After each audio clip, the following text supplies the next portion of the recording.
નમસ્કાર મિત્રો, આપણે જોઈ રહ્યા છીએ કચ્છ ક્રાઇમ અને જોઈએ આજના સમાચાર।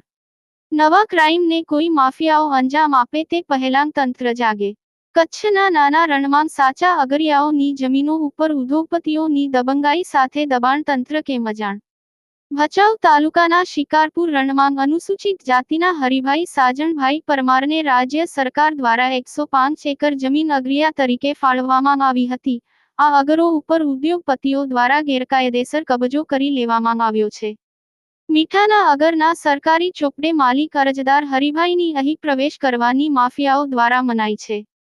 ઉદ્યોગપતિના મળતિયાઓ માથાભારે, કાયદાને ન માનનારા લોકો હથિયારો સાથે મીઠાના કારખાને બેઠા હોય છે। દલિત હરિભાઈ પરમારને અગાઉ કારખાનામાં પ્રવેશ ન કરવા મળતિયાઓ મેદાનમાં આવ્યા હતા। તેવા આક્ષેપ કરતાં હરિભાઈ સાજણભાઈ પરમારે વહીવટી તંત્ર તેમજ મીડિયા સમક્ષ રજૂઆત કરી હતી। Story by Bhachau Kutch crime. Haribhai Sajanbhai પરમારની 105 એકર ગુજરાત સરકાર દ્વારા એક વી છપાયેલી છે જે નાના રણમાં શિકારપુર બાજુ આવેલું છે। અમે 2-3 મહિના પહેલા સમાજના અન્ય આગેવાનોને સાથે રાખી અનુસૂચિત જાતિ મેઘવાળ સમાજના આગેવાનોને સાથે રાખીને અમે ત્યાં ગયેલા।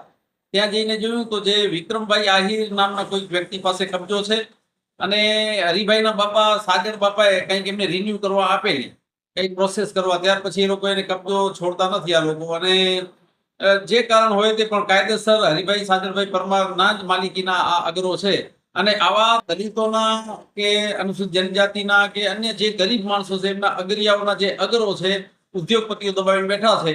અને એવું પણ અમે ત્યાં જઈને જાણ્યું કે વિક્રમભાઈ આહિર જે નીલકંઠ સોલ્ટ ગ્રુપ સાથે જોડાયેલા છે અને એમની ત્યાં દરેક સોલ્ટ બાજુ અમે એ પણ નજરે જોયું, કારણ કે આપણને પણ ડર લાગે। એકદમ નિર્જન અને અફાટ રણની અંદર એક બાજુ ઘૂડખર બિચારા બનીને જીવી રહ્યા છે અને આપણને કમર સુધીના મોટા મોટા પાળાઓ બાંધેલા છે અને આ પાળાઓમાંથી ઘૂડખર કેવી રીતે પસાર થતા હશે, કેવું જીવન જીવતા હશે, સતત અવર જવર। અને ત્યાં એના ગેટની અંદર એન્ટ્રી કરી તો હથિયારધારી લોકો સજ્જ થઈને બેઠા હોય છે। એટલે સરકારની બીજી બાજુ ઉદ્યોગપતિઓની સમાંતર સરકાર રણમાં ચાલે છે એવું અમે નજરે જોયેલું।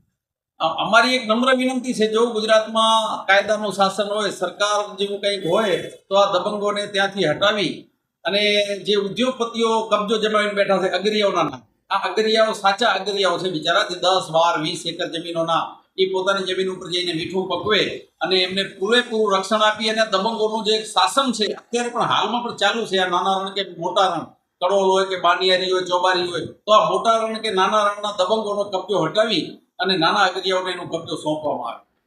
મારા શિકારપુર મીઠાના કારખાના વિશે રજૂઆત। ત્યાં આજથી 2 મહિના અગાઉ મારી સમાજના અંજીભાઈ, મોહનભાઈ, જેઠાલાલ, પ્રેમજીભાઈ, ગણેશભાઈ 15 જણા ભેગાની જેમ ગયેલા।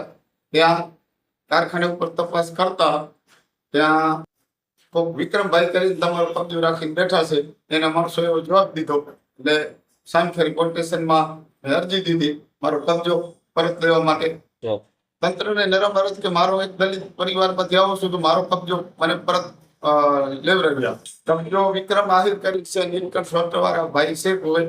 હું ગયા તો કીધું ભાઈ આ અમારું કારખાનું કેના ગણે છે, તો એ નીલકંઠ વાળા વિક્રમભાઈ ગણે છે એવી વાત મને જાણવા મળી।